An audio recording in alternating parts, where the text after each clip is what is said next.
전도서 7장 11절로 12절까지의 말씀.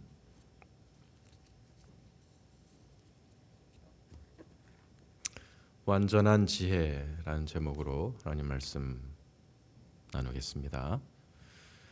우리 찾으셨으면 한 목소리로 한번 읽어보겠습니다. 시작. 지혜는 유산같이 아름답고 햇빛을 보는 자에게 유익이 되도다.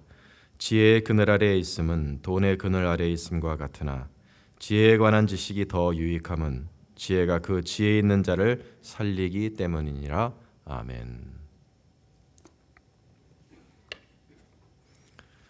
2020년은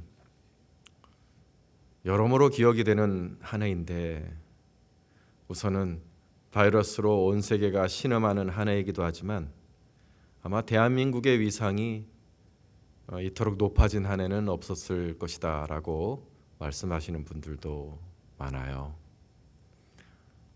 참 상상치 못했던 일들이 많이 일어났었죠. 대한민국의 그 저력이 많이 발휘되었던 한 해입니다. 세상에 아카데미상을 그렇게 4개나 받을 줄은 누가 생각했겠습니까? 그것도 작품상을. 또 유명한 가수가 나왔는데 말이죠. BTS라고 이 젊은 청년들 7명으로 이루어진 그 그룹인데, 옛날 비틀즈만큼 인기가 있는 사람이 되었습니다. 전 세계에서 가장 인기가 있는 가수래요. 그래서 유튜브에서 그 사람들이 이렇게 공항을 지나가거나 사람들이 있는 데 가면 그냥 까무라치고 소리를 지르고 하는 모습이 마치 우리가 옛날에 한국의 내한 가수들 왔을 때 와 소리 지르고 했던 그 모습이 그대로 보여요. 어쩜 그렇게 그 한국 사람을 그렇게 좋아할까요? 한국 사람이라서 좋아하는 것은 아니겠죠. 그렇지만은 그 가수들 때문에 요즘 유학생들이 대접을 잘 받는데요. 한국에서 왔다 그러면 그냥 알 수 없는 호감을 가진다고 하고, 선교사님들에게도 굉장히 도움이 된다고 합니다. 드라마도 넷플릭스라는 그런 플랫폼에서 세상 사람들이 가장 많이 보는 드라마가 또 한국 드라마라고 하고요. 여러모로 한국이 많이 알려지고 높아지고, 또 지금은 조금 어려운 시기를 겪고 있지만 또 바이러스를 가장 잘 통제하는 그런 나라로서 또 알려지기도 했습니다. 한국인의 저력이 참 점점 세상 사람들에게 알려지고 있는데, 많은 분들이 어떻게 이렇게 조그만 나라, 강대국으로 둘러싸여 있고 자원도 없는 조그만한 그런 나라가 이렇게 단시간 내에 세상을 선도하고 이끌 수 있는 그러한 훌륭한 나라가 되었는가, 저력 있는 나라가 되었나, 그 이유가 뭔가를 물을 때 거의 모든 사람들이 만장일치로 하는 이야기는 뭐냐면 한국인의 우수한 두뇌다. 한국인이 참으로 우수한 두뇌를 가지고 있고 교육 수준이 높다. 그 나라의 특별한 교육열 때문에 문맹률 같은 그런 낮은 기준이 아니라 어떤 언어를 구사할 수 있는 능력이나 시사와 교양과 또는 근면함과 성실함, 여러모로 잘 교육을 받은 사람이라는 점에서 세상에서 뛰어난 사람들이다. 좀 맞습니다. 우리나라가 가진 자원이 없잖아요. 오직 머리밖에 없는 그런 나라입니다. 그래서 그런 건지, 아니면 교육열이 뜨거워서 그렇게 똑똑하게 된 건지는 모르겠지만 한국만큼 그렇게 교육열이 뜨거운 나라도 없어요, 여러분. 자식 교육에 부모가 목숨을 거는 나라가 한국입니다. 맹모삼천, 이거 전 국민이 실천하는 게 한국이에요. 자식에게 좋은 교육을 시켜주기 위해, 또 좋은 교육교에 들어가기 위해서 자기 삶을 양보하고 포기하는 것이 한국 부모들이죠. 한국 부모들이 자식한테 기대하는 게 똑똑한 자식을 많이 기대합니다. 그리고 참 재미난 건 생각인데, 모든 부모가 다 자기 자식은 똑똑하다고 생각합니다. 실제로 뭐 이렇게 얌전하게 공부 잘해서 성적도 좋고 뭐 좋은 대학 가고 그런 자식들은 뭐 그렇게 말할 필요도 없겠지만, 설령 우리 자식이 한 반에서 밑에서 1등 뭐 밑에서 2등 하는 그런 자식이라도 모든 부모들이 하는 얘기가 있어요. 얘가 공부를 안 해서 그렇지 머리는 좋은 애예요. 또는 얘가 친구를 잘못 만나서 그렇지 하면 잘하래요. 그 모든 부모들은 자기 자식이 다 머리가 좋다 하면 똑똑하게 공부 잘할래라고 생각한다. 그게 뭐냐면 어떻게 보면 은근하게 무언가 우리 부모가 자식에게 기대하고 있는 것을 투영하는 말일지도 모릅니다. 그러니까 우리들에게 똑똑하게 공부 잘하는 것, 그것이 굉장히 중요한 가치인 거예요. 한국인들에게는. 저는 이런 한국인들의 그 문화가 우리가 5,000년 역사를 가지고 있는 이 나라의 상당한 기간 동안에 유교와 불교의 영향을 많이 받았는데 종교의 영향도 상당히 있다고 생각합니다. 유교가 종교지만 사실은 배움의 종교거든요. 그러니까 유교라는 것은 사람이 배우고 계속 익혀서 사람이 된다는, 군자가 된다는 그런 신념을 가지고 있는 종교입니다. 그래서 배움이 굉장히 중요한 거예요. 배워야 돼요. 배우지 않으면 사람이 되지 못하는 거예요. 그러니까 배우지 못하면 좋은 대학 들어가지 못하고 성공하지 못한다는 그런 요즘 시대의 그런 세상 철학이 아니고, 배우지 못하면 사람이 되지 못한다는 그러한 것을 가르치는 것이 유교였습니다. 불교도 물론 불교도 이렇게 그 대승불교와 소승불교라고 해서 그냥 수도도 하지 않고 읽지도 않고 생각도 하지 않아도 그냥 가끔 와서 이렇게 불공 드리면 구원받는다고 가르치는 그런 대승불교도 있어요.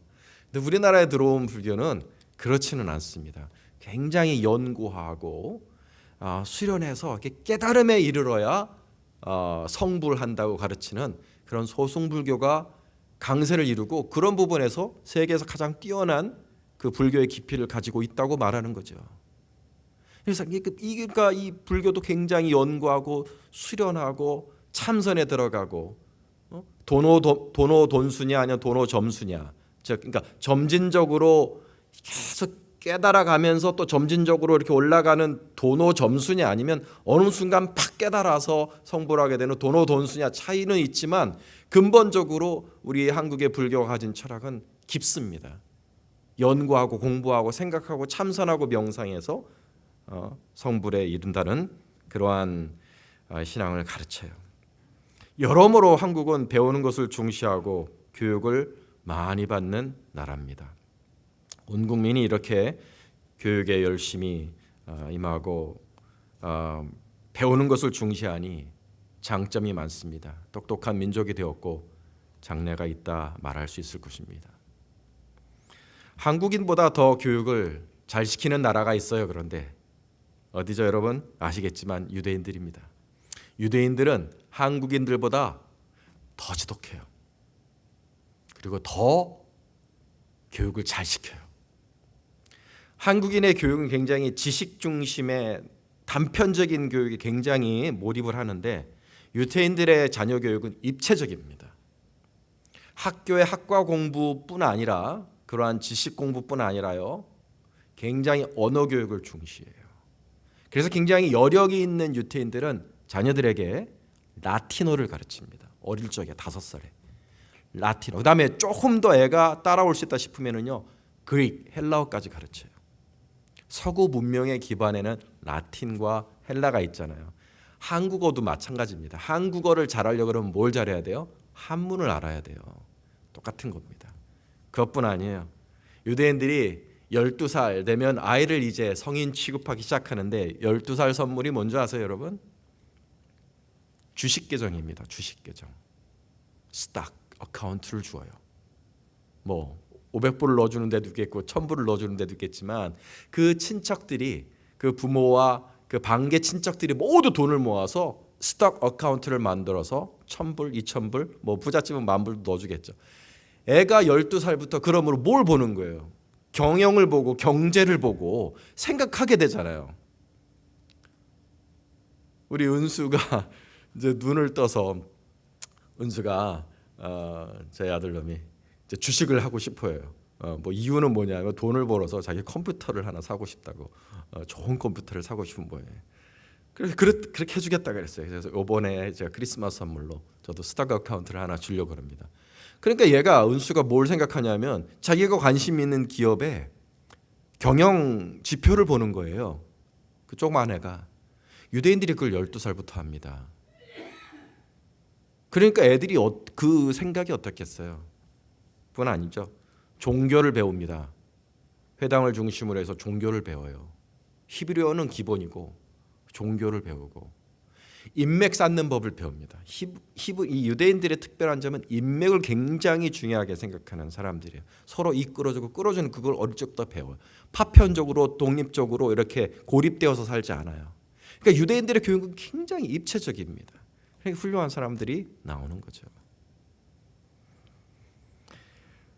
유대인만큼 지혜를 사랑하는 민족은 없다고 생각해요.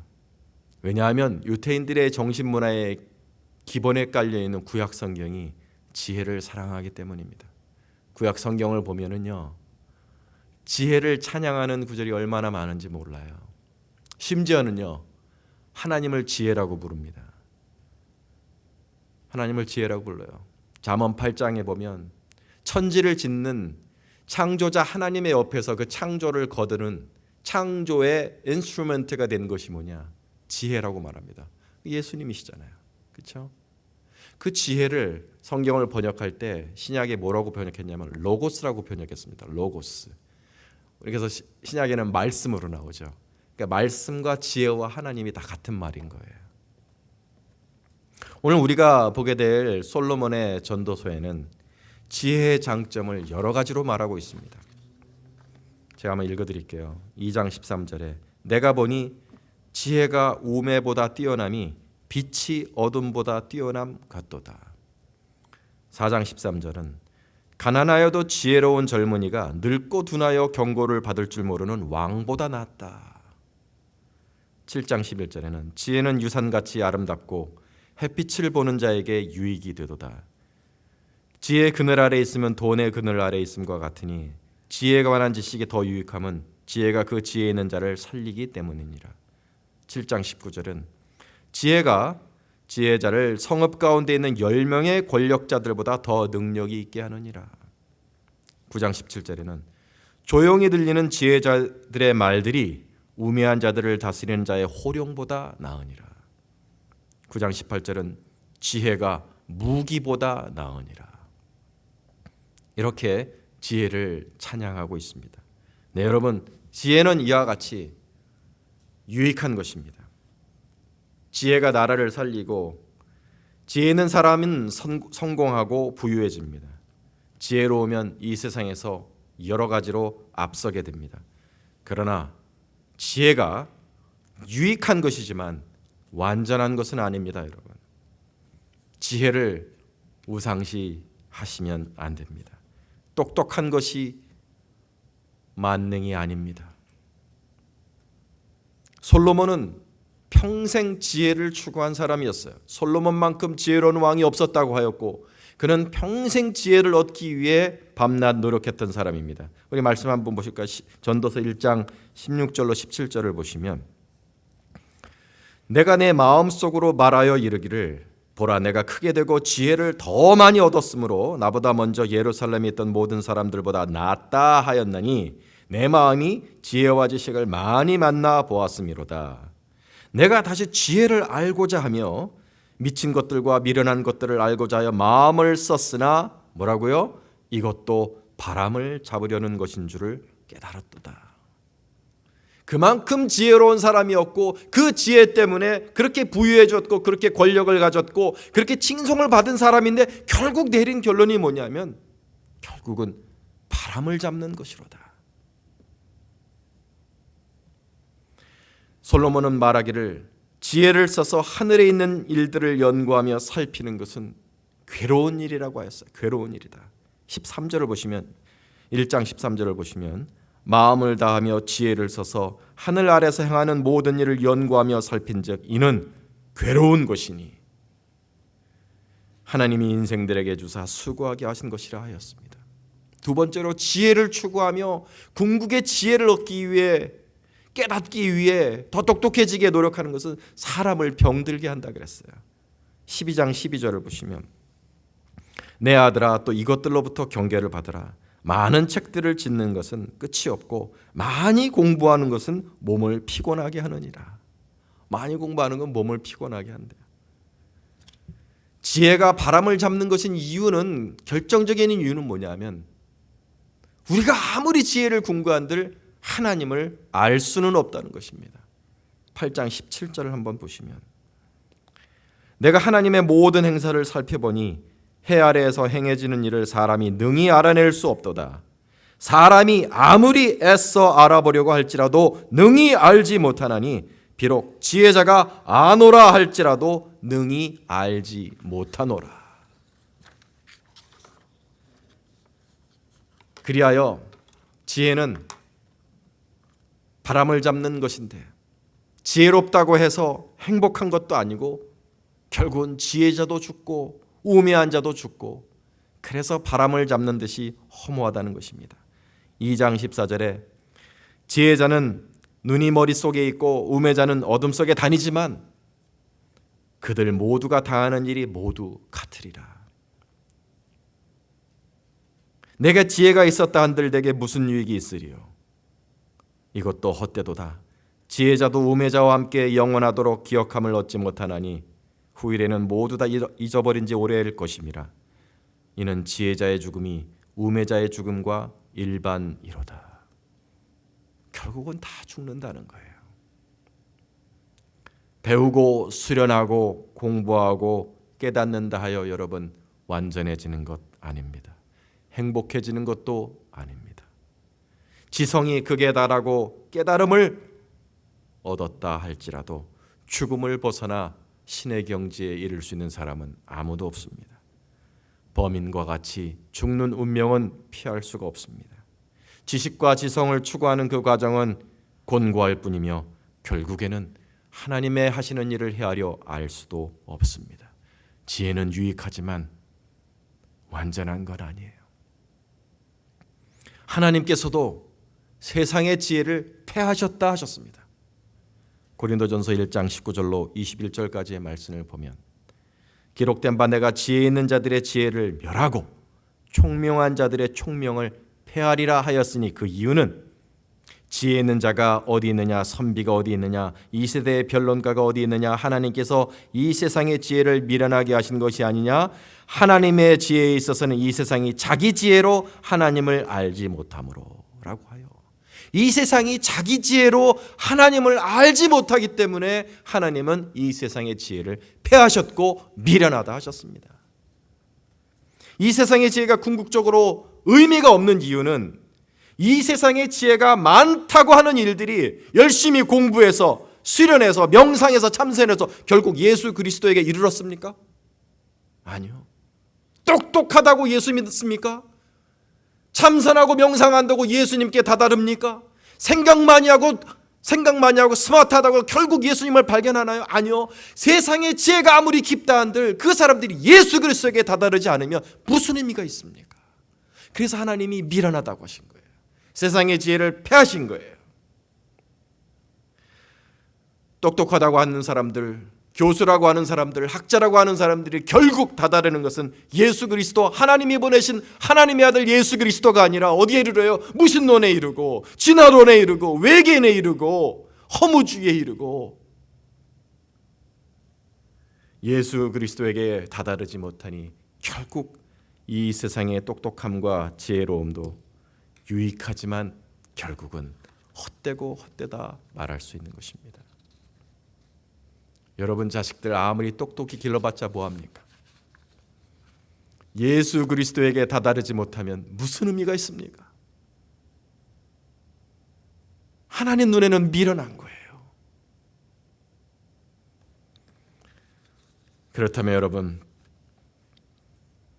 진정한 지혜, 완전한 지혜, 오늘 설교의 제목과 같은 완전한 지혜는 없는 걸까요? 영혼을 사모하는 우리가 결국 우리를 진정 실망시키지 않고 우리가 영원토록 붙잡을 수 있는 그런 지혜는 없습니까?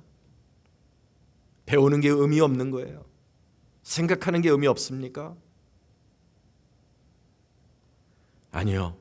성경은 분명히 완전한 지혜가 있다고 말합니다. 허무하고 헛된 지혜가 아니라 완전한 지혜가 있다고 말해요. 세상의 지혜가 아니라 하나님의 지혜가 있다고 말합니다. 잠언 2장 6절로 7절 말씀을 보면 대저 여호와는 지혜를 주시며 지식과 명철을 그 입에서 내시며 그는 정직한 자를 위하여 완전한 지혜를 예비하셨도다라고 하였습니다. 성경은 분명히 정직한 자를 위해, 의로운 자들을 위해 완전한 지혜를 예비하셨다 하셨어요. 우리가 아까 읽었던 고린도전서 2장 6절 말씀에 그러나 세상의 지혜를 하나님이 미련하다고 하셨으나 그러나 우리가 온전한 자들 중에서는 지혜를 말하노니 이는 이 세상의 지혜가 아니요 또 이 세상에서 없어질 통치자들의 지혜도 아니요 오직 은밀한 가운데 있는 하나님의 지혜를 말하는 것으로서 오직 하나님의 성령으로 이것을 우리에게 보이셨으니 성령은 모든 것 곧 하나님의 깊은 것까지도 통달하시느니라 하셨습니다. 오직 하나님의 깊은 것을 통달하시는 성령님만이 가르쳐 주실 수 있는 완전한 지혜, 하나님의 지혜가 있다고 분명히 말씀하셨어요. 그리고 이것을 성령이 가르쳐 주신다고 하셨습니다. 그것이 뭘까요, 여러분? 오늘 저는 여러분과 함께 그것을 전도서를 중심으로 여러분과 함께 살펴보고자 합니다. 먼저 성경은 말하기를 참된 지혜, 온전한 지혜는 내가 알지 못한다는 것을 인정하는 것에 있다 하였습니다. 그게 진짜 지혜라는 거예요. 내가 아노라 하는 것이 지혜가 아니고 나는 알지 못합니다. 고린도전서 3장 18절을 보시면 하나님이 분명히 말씀하셨어요. 아무도 자신을 속이지 말라. 똑똑한 척하지 말라는 거예요. 너희 중에 누구든지 이 세상에서 지혜 있는 줄로 생각하거든 어리석은 자가 되라. 그리하여야 지혜로운 자가 되리라. 자신을 속이지 말라는 거. 아는 척하지 말라는 것입니다. 세상 이치를 꿰뚫어 보는 척하지 말라는 것입니다. 하나님에 대해서 내가 다 안다고 그렇게 생각하지 말라는 것입니다.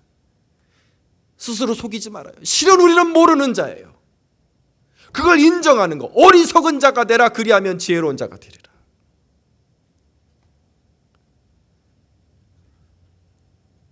여러분, 욥기의 결론이 뭘까요?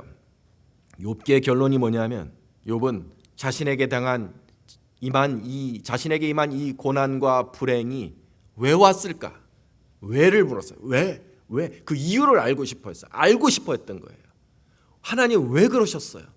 왜 나에게 이러세요? 나는 잘못한 게 없는데 왜 나에게 이러세요? 왜를 묻는데 그 이유를 알 수가 없었던 거죠. 그 이유를 알지 못하고 욥의 친구들이 와서 하는 모든 이야기들은 다 쓰잘데없는 얘기들인 거예요. 그 인간의 오해와 착각이에요. 그런 욥에게 결국 하나님이 나타나셔서 마지막에 욥에게 주신 설명이 뭐예요? 욥아, 너는 나의 하는 일을 헤아리지 못한다는 것입니다. 너는 알 수가 없다는 거예요. 내 마음이 무슨 마음인지 내가 왜 이러니 너는 알 수가 없다는 것입니다. 알 수가 없다는 것을 인정하고 하나님은 그러므로 알 수가 없기 때문에 하나님을 판단하지 말고 하나님을 원망하지도 말고 그저 모든 일을 선하게 하실 하나님에게 영광을 돌리라. 이게 욥기의 결론이잖아요. 욥기는 간증기가 아니에요. 욥기는 성경에서 뭐라고 구분되는 책이에요? 지혜서입니다. 지혜서. 욥기는 간증서가 아니에요. 그러니까 뭐예요? 욥기는 우리에게 지혜를 가르쳐주는 책이에요. 지혜를 가르쳐주는 책이 내리는 결론이 뭐예요? 우리는 하나님의 행하시는 일을 헤아리 알 수 없다는 거예요. 알 수 없으니 어떻게 해요? 하나님을 판단하지 말고 하나님께 원망하지 말고 그저 모든 일을 선하게 하실 하나님, 모든 일을 합력하여 선을 이루게 하실 하나님께 영광을 돌리라는 게 이 욥기의 결론 아닙니까? 그게 지혜라는 거예요.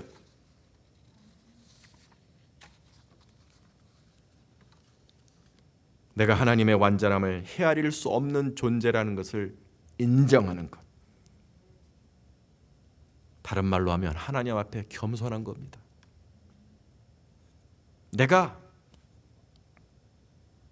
아무것도 아님을 발견하고 하나님 앞에서 머리를 숙이는 게 지혜입니다.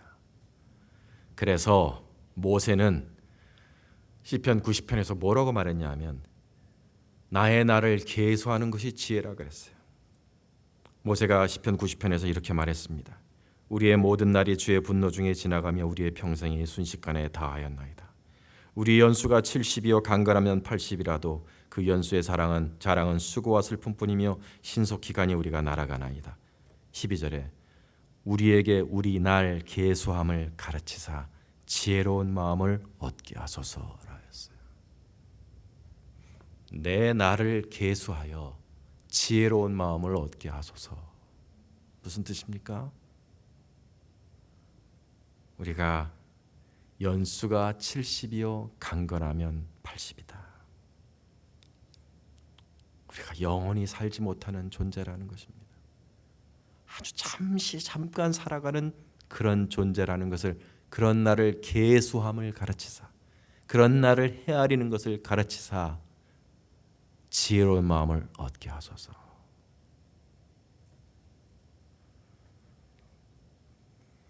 그래서 솔로몬은요, 내가 유한한 존재, 내가 아주 잠깐 왔다 가는 존재라는 것을 새삼 느끼고 깨달을 수 있는, 나의 유한한 나를 계수할 수 있는 그런 곳인 초상집에 가는 게 유익하다고 했어요. 전도서 7장 2절에는 초상집에 가는 것이 잔치집에 가는 것보다 나으니 모든 사람의 끝이 이와 같이 됨이라. 산자는 이것을 그의 마음에 둘지어다. 슬픔이 웃음보다 나음은 얼굴에 근심하는 것이 마음에 유익하기 때문이니라. 지혜자의 마음은 초상집에 있으되 우매한 자의 마음은 혼인집에 있느니라.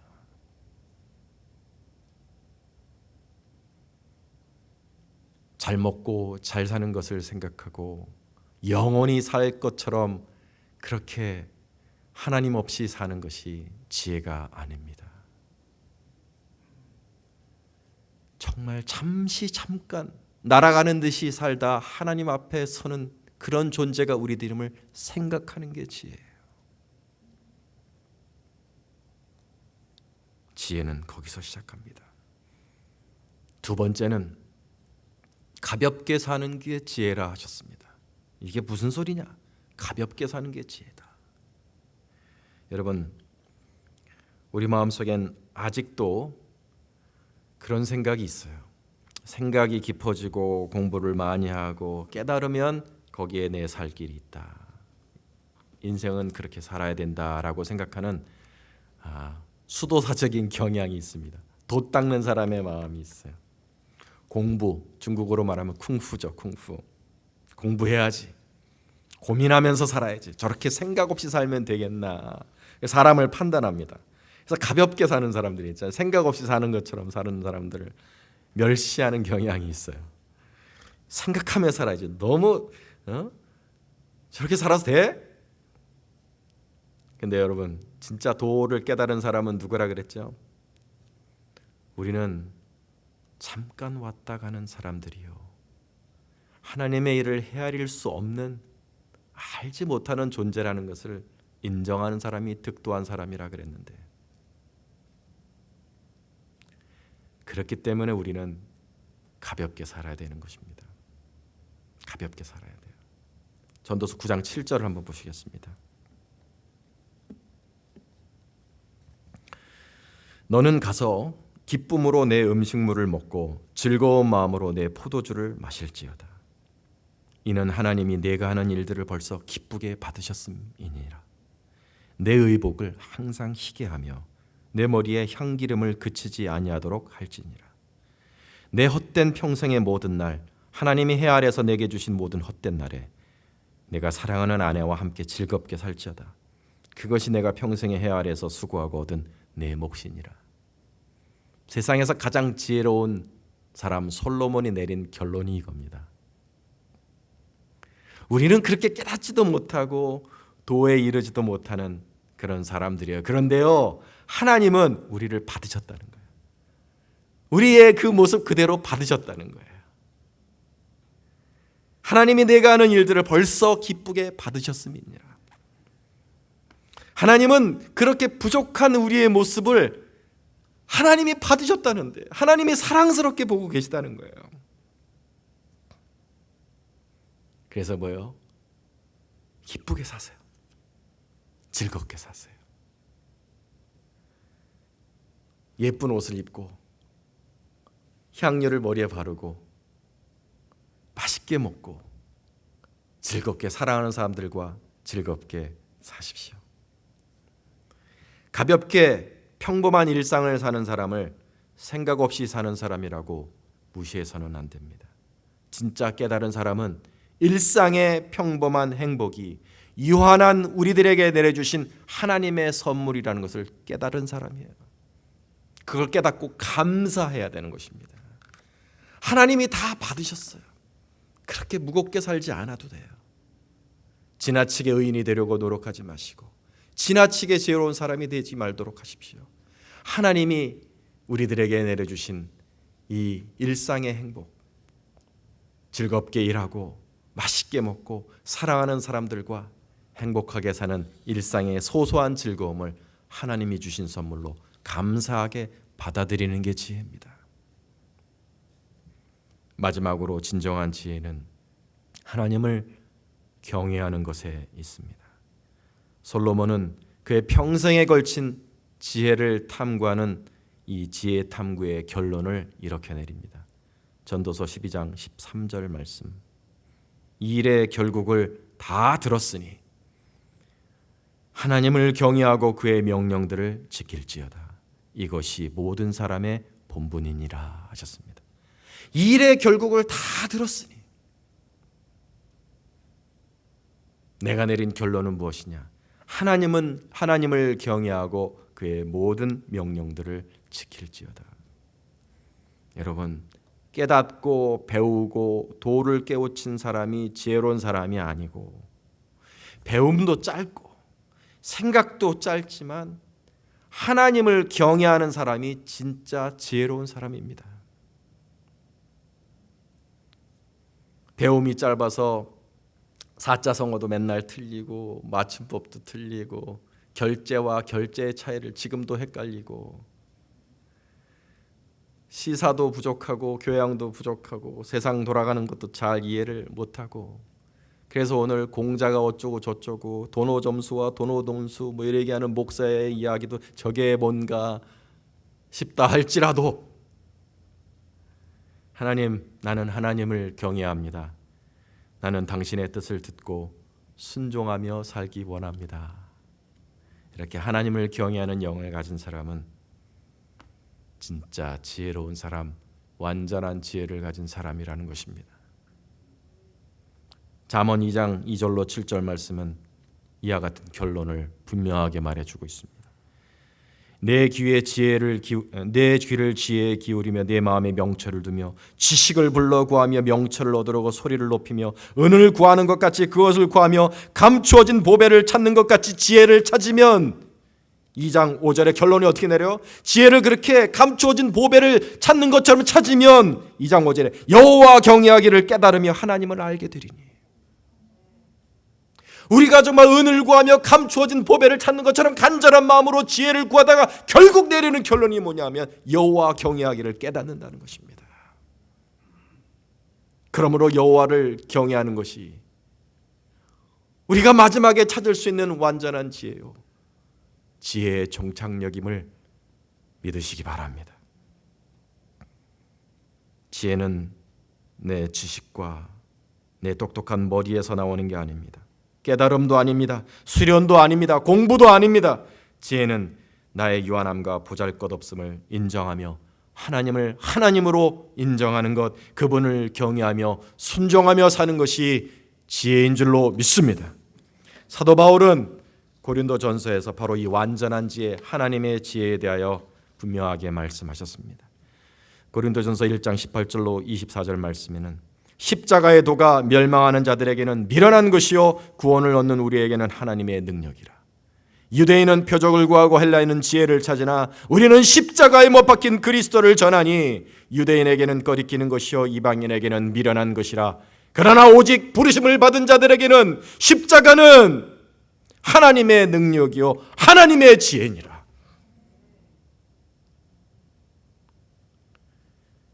헬라 시대야말로 여러분 사람들이 끊임없이 지혜를 추구하던 시대라는 건 여러분 잘 아실 겁니다. 그 시대는 특별한 시대였어요. 모든 그 시민들이 배우는데 굉장히 매진한 그런 시대였습니다. 새로운 것을 배우고 계속 배우는데 굉장히 사람들이 매진을 했기 때문에 배우려고 하지 않는 사람들, 생각하려고 하지 않는 사람들을요 굉장히 멸시하고 무시하던 시대였어요. 교양과 학식과 그런 연설이 부족한 사람들을 깔보는 시대였죠. 고린도 교회에 그런 시대적인 분위기가 들어왔었어요. 한편에는 배움도 많고 어휘도 유력하고 연설 능력도 뛰어난 이런 저 같은 그런 아볼로 목사를 좋아하는 사람들이 바울 사도를 멸시하는 거예요. 뭐냐면 이분은 그냥 모양도 볼품 없으시고 말도 시원시원하게 하지 못하시고 연설을 하지 못하시는 거예요. 거기에다가 쓰는 어휘도 이렇게 고급 언어를 쓰지 않으세요. 사람들이 무시하는 그런 경향이 생긴 거예요. 바로 그들에게 사도 바울께서 진짜 지혜로운 게 뭔지를 말씀하시는 거예요. 진짜 지혜는 너희가 미련하다고 생각하는, 사람들이 미련하다고 생각하는 우리 주님의 십자가가 지혜로운 거다. 지혜롭다고 하는 너희가 그렇게 숭배하는 헬라 철학자들이 하나님이 보내신 그리스도를 알아본 자가 누구 있느냐? 자기 지혜로 하나님을 알지 못하지 않았느냐? 그리스도의 십자가는 미련한 것이니 세상의 지혜로는 깨닫지도 믿지도 못한다. 그러나 이것을 기억하라. 그리스도의 십자가가 하나님의 완전한 지혜니라. 여러분, 왜 예수 그리스도의 십자가가 하나님의 완전한 지혜일까요? 저는 한 주간 이걸 생각했어요. 왜 예수님의 십자가가 완전한 지혜입니까, 하나님? 여러 가지로 생각했어요. 생각해 보니까 우리가 생각할 이제 많은 신학자들이 감탄해하시는 부분이 그거잖아요. 세상에 복수하면서 사랑할 수 있는 방법이 세상에 있습니까? 없어요. 사람이 생각해낼 수가 없어요. 복수하면서 사랑하는 것. 그가 지은 죄에 대해서 심판하면서 동시에 그를 살려내는 것. 그를 지옥에 보내면서 동시에 천국으로 보낼 수 있는 그런 방법이 세상에 어디 있습니까? 세상에는 없는데 하나님의 지혜인 거죠. 하나님의 아들을 흠없는 어린 양으로 죄가 없는 대속제물로 이 세상에 보내셔서 하나님의 아들에게 십자가에서 하나님의 모든 분노와 진노와 모든 심판을 다 부으셨어요. 그와 동시에 우리를 살리신 거 아닙니까? 우리를 심판하시면서 살리셨어요. 우리 예수 그리스도를 지옥에 보내시면서 우리는 천국에 보내셨어요. 하나님의 정의가 중육되면서 하나님의 사랑이 이루어졌어요. 이런 방법이 어디 있어요? 정말 세상에서 가장 지혜로운 방법이다.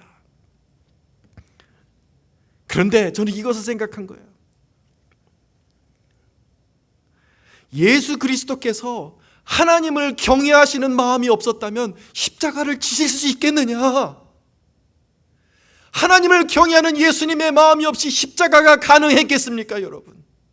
죽기까지 복종하신 예수님의 마음, 하나님의 뜻을 이루시기 위해, 이 세상 사람들을 건지시기 위한 하나님의 계획을 이루시기 위해, 그 하나님을 경외하기 위해 하나님 내 몸을 드립니다. 예수님께서 하나님을 경외하는 그 마음으로 지신 십자가가 없었으면 우리를 구원하시는 하나님의 일이 가능했겠습니까, 여러분? 그래서 제 마음속엔 이렇게 들리는 거예요. 하나님을 경외하는 마음으로 내 몸을 들여서 십자가를 지는 게 지혜로운 거다. 그게 완전한 지혜다. 내가 이 한평생 살아갈 동안에 지혜롭게 살아간다고 하면 머리를 굴리는 게 아니라 내 마음을 하나님께 드려서 하나님을 경외하는 마음으로 내 몸을 드려서 하나님이 주신 십자가에 주여 나를 못 박으시옵소서, 내가 이 십자가를 지고 나의 사명을 붙잡고 이 길을 걸어가겠습니다. 십자가의 길을 걸어가는 것이 지혜로운 거구나. 그게 하나님의 지혜구나.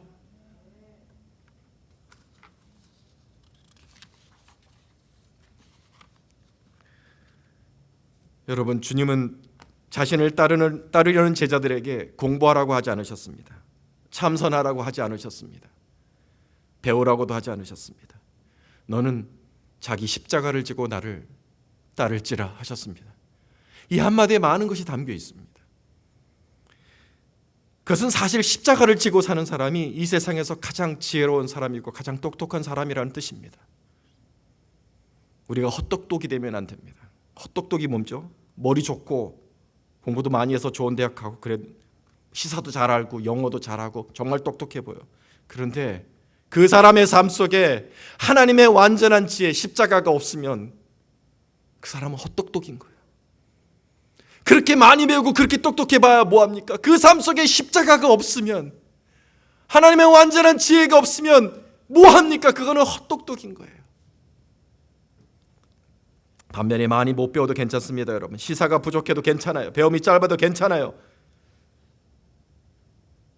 성경 공부할 때 동문서답해도 괜찮습니다. 그 삶 속에 주님 주신 십자가를 지고 살아가면 그게 진짜 하나님이 찾으시는 지혜입니다. 주님 주신 십자가를 받들고 죽기까지 순종하는 사람, 무엇을 시키시건 내가 십자가에 달린다는 마음으로 순종하는 사람, 내 육신은 원하지만 하나님이 원하지 않으실 때는 내 육신을 십자가에 못 박고 순종하는 사람, 하나님 보시기에는 그 사람이 가장 지혜로운 사람입니다. 제가 미국 산 지 이제 20년이 넘었습니다. 미국에 다양한 인종들이 있지만 이 나라를 이루고 있는 백인, 흑인, 히스패닉 여러 사람들을 20년 동안 살펴보면서 제가 느낀 점은 이거예요. 한국 사람에게 많이 뒤처진다, 똑똑하지 못한다는 느낌을 많이 받습니다. 특히 마켓에 가서 사람들이 이렇게 캐셔들이 계산할 때 보면 계산기가 없으면 계산하지 못하고 이게 잘 헤아리지도 못하는 거 볼 때 아이고, 야, 한국 사람 그냥 바로 그냥 머리로 계산할 텐데 많이 뒤처진다. 늘 들었던 생각이 뭐냐면 한 사람 한 사람 보면 한국 사람보다 한참 뒤져요.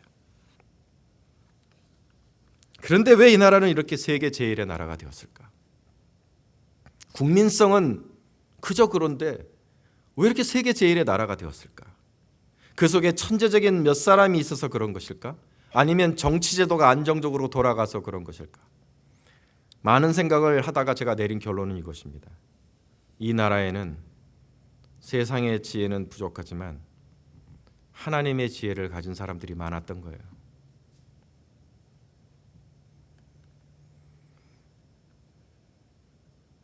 머리는 그렇게 세계 제일의 지능은 아니었지만 하나님을 진심으로 경외하고 하나님을 사랑했던 사람들이 많았던 나라였던 것입니다. 그 지혜, 하나님을 경외하는 완전한 지혜가 이 나라를 지탱하고 여기까지 이끌어왔는데 이 나라가 지금 그 지혜를 버리고 있습니다. 진짜 지혜를 버리고 가짜 지혜를 찾아가고 있어요. 완전한 지혜를 버리고 세상 지혜를 추구하면서 그것이 철학적인 것이다, 학문적인 것이다, 이성적인 것이다. 고등학교 때까지 아이들을 잘 교회에서 길러서 신앙을 심어 보내지만 지성의 전당인 대학교에 가면 95%의 청년들이 신앙을 버립니다. 세상의 지혜를 배워요. 철학을 배우고 진화론을 배우고 세상의 지혜 궁극을 배웁니다. 세계에서 가장 똑똑한 사람들이 모이는 것이 미국의 대학이죠. 그래서 내린 결론이 뭐예요? 십자가가 보입니까? 그리스도가 보입니까? 아니요.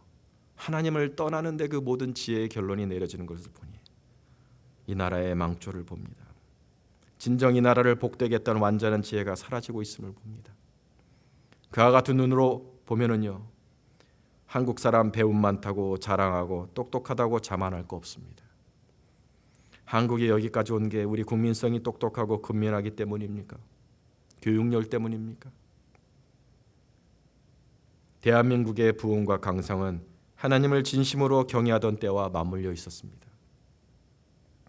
우리가 하나님을 참으로 경외하였을 때 십자가를 지신 주님의 뒤를 따르는 마음으로 경외하는 사람들이 있었을 때는 나라가 부흥하고 잘 됐습니다.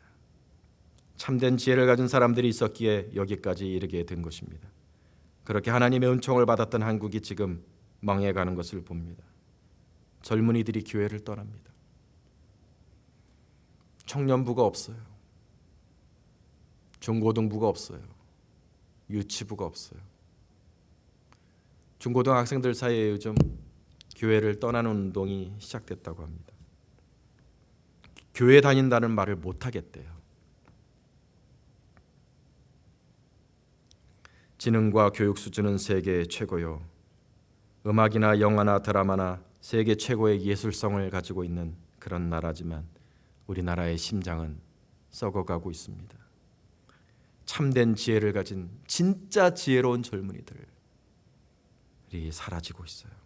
겉으로는 근육이 울퉁불퉁 나와 있지만 그 심장은 썩어 있는, 언제 심장마비가 올지 모르는 그런 사람과 비슷합니다.